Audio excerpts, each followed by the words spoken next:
Hello everyone, it's me, Aaron, Professor Thorgy, your guide to all things geeky, and welcome to another comic class Minisode. That's right, it's the show on this channel where I just give you a quick little recommendation for a book that you can go to your local comic book store and find right now, and in honor of this special time of the year, that time when we all gather together and ignore our loved ones so that way we can watch the new Star Wars film, I'm going to be taking a look at the newest Star Wars series to come out from Marvel, Dr. Aphra. Now you might be a longtime Star Wars fan and have no idea who Dr. Aphra is because you haven't read any of the Marvel Star Wars comics. And if that's the case, what is wrong with you? You need to read the Marvel Star Wars comics because, holy cow, I liked the Star Wars films, but I wasn't really a Star Wars fan until Marvel started putting out these comics, and then when I read them I went, I get it now. Now I get why everyone loves this universe. And Marvel has actually introduced a ton of new characters into the Star Wars universe, and the cool thing about that is that because Disney owns both Marvel and the Star Wars license, that means that all the characters and all the stories that they're creating in these comics are actually canon.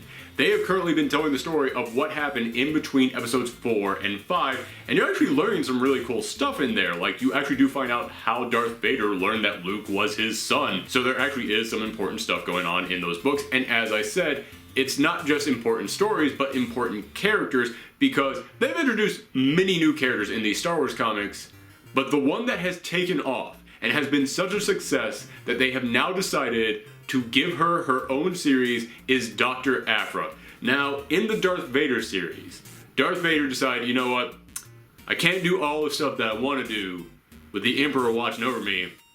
I gotta do some secret stuff. I gotta form my own elite covert team that will respond only to me, and they're gonna do all the dirty stuff that I can't be seen doing, all the stuff that goes behind the Emperor's back to find out all the information that I need to find out. And so she gathers together this team, and it's being led by Dr. Aphra. And she is basically the evil version of Indiana Jones. In fact, the very first time that we meet her, she is stealing something from a museum because she believes it doesn't belong in a museum, it belongs in an armory, which I thought was a great little twist. Like, the moment I read that, I was like, you're Indiana Jones, I get it. But as she is escaping, she actually has to dodge a giant boulder. I was like, I know exactly what you were doing with this character. Bravo. So she's basically evil space Indiana Jones, who is going around just stealing ancient artifacts. And she is joined by an evil Wookiee, like just this beat up, gruff, angry, scarred Wookiee who, it's such a great twist. Okay, I'm going to gush over this multiple times, but I love how she is just a mirror reflection of every character that Harrison Ford has ever played, because as you know, in Star Wars, Han Solo has Chewbacca, and he has Chewbacca palling around with him because Chewie owes Han a life debt. In this, she's got her own Wookiee palling around with her, except the reason he's teaming up with her is because she owes him so much money that he's like, I'm going to stick around and make sure that you survive just so you can eventually pay me off. You are too much of an investment for me to let just go out there and get killed. But she is also joined by two droids, and they are meant to be evil versions of R2-D2 and C-3PO.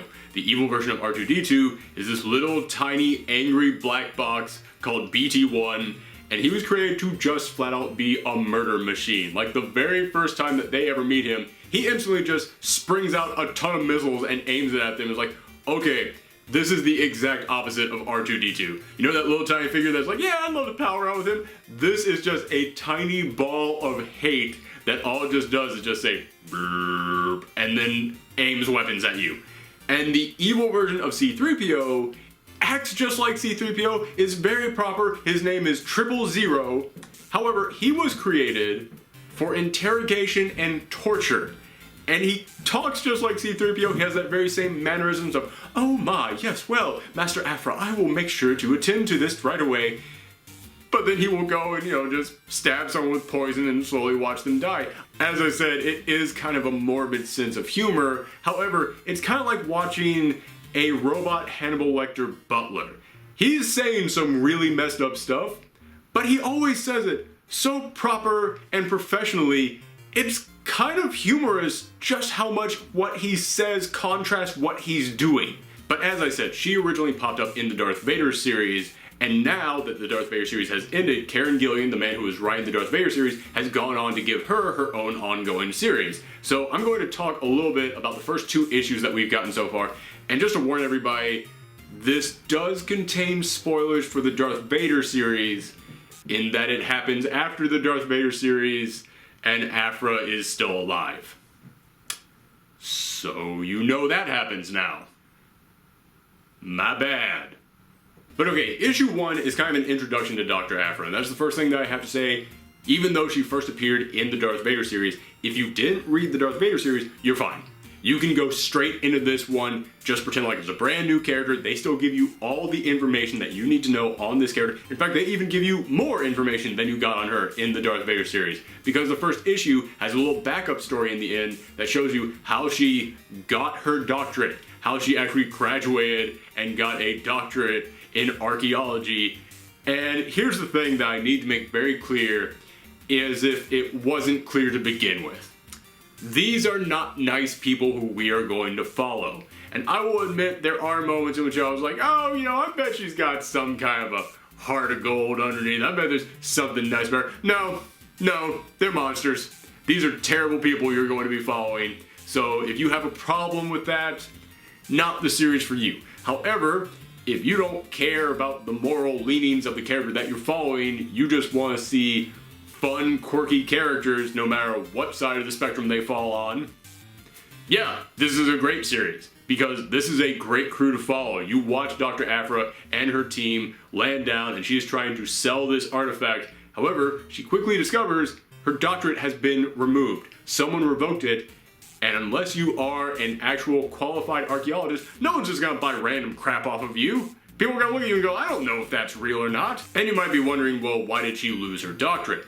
The backup story that they have in there, where it shows you how she got, you find out, yeah, she didn't earn that at all. She basically just blackmailed someone into giving it to her, and in doing so, the backup story ends with her basically creating this huge elaborate lie, and you watch as her best friend from school totally falls for the lie and goes, I'm going to dedicate my life to studying the thing that you found, which basically means Dr. Aphra just tricked her best friend into wrecking her whole life, and Aphra's just like, cool, good luck with that. That lets you know exactly what type of character this is. This first issue did an amazing job of setting up all these characters, but so now that she doesn't have her doctorate anymore, she is basically just stuck on this planet with no cash until her dad, who is a believer in this weird ancient legend of the Jedi, shows up. And she's like, Dad, this is the worst possible time because you're insane and I don't have any cash and I don't want to hear what you have to say. And he goes, yeah, listen, I'm the one who got your doctorate removed. I'm the one who got it removed because I need your help. Listen, I know the type of person you are. You would not have helped me unless I had something on you. And I was like, wow, this whole family is just messed up. And from there, you get into the second issue, which is the issue that just came out today. And in the second issue, he basically reveals this legend of the Jedi, that there was this ancient little section of the Jedi who believed in seeking immortality, and one day they just vanished. So he now needs his daughter's help to go out there and find them. And that's the thing that I have been really enjoying about these Marvel Star Wars books, is that even though they're just comics, they are not afraid to come in here and not just create brand new characters and brand new memorable characters. As I said, Dr. Aphra took off. There are many people already demanding she pop up in the movies. But I also love that they are not afraid to add on to the history of this universe. They're not afraid to come in here and go, oh yeah, here's some really important stuff that they never told you. And as I said, because they're owned by Disney, this is all canon. So if you are a big fan of Star Wars and just the history of the Jedi, issue 2, which came out today, introduces this whole new side to their story that you never even knew. So I gotta applaud the book for that, and I just also have to applaud because Dr. Aphra is such a fun character, and so is her entire crew. I know I have mentioned that over and over and over again, but as I said, when I started reading these Star Wars books, you know, I wasn't the biggest Star Wars fan, but these books have done such a great job of introducing me to the universe and making me understand why this universe is cool that I have become a fan. But even if I wasn't a fan of Star Wars, I would still gladly read this book because the writing on these characters is so incredibly witty. Karen Gillan is such a great writer of dialogue and dark, twisted humor, and he never really got to show that off in the Darth Vader series. He wrote some really good dialogue, but there's not a lot of humor in a Darth Vader series. In this one, he just goes off.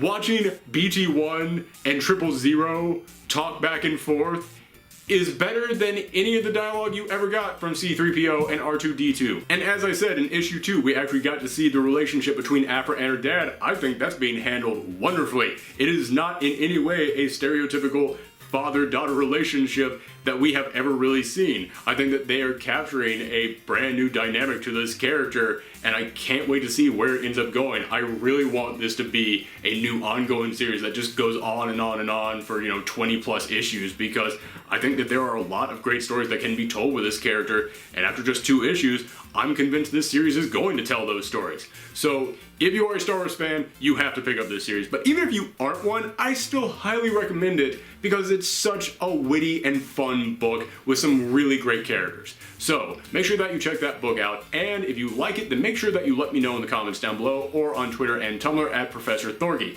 Thank you guys for watching today's episode. I'm going to be back way later tonight, probably around like 9 or 10 o'clock, with another Comic Class Minisode. That's right, you're getting 2 in one day today. So thank you guys for tuning in. Come back later. Bye.